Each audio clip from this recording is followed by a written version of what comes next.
Another way to do investigation on your audience is analytics tool. You can always click here and you can see all tools and you can see analytics. Now if you go to analytics, you will go here, you'll see a lot of new users. This for my website for last 28 days, for my Facebook page, which is Brandveda, which is an official page. What is the retention, message received, unique users.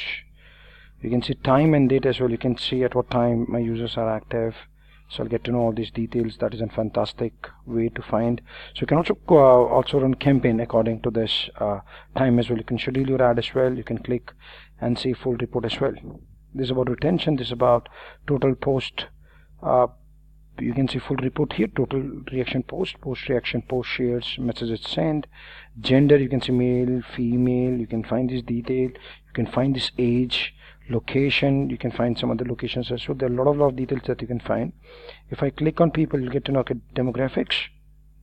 So you get to know that what is the age. You'll get to know age, and then you get about country, city, then language. You can find a lot of details, which is again very important.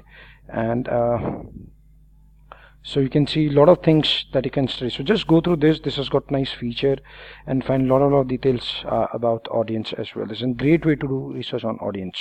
Thank you.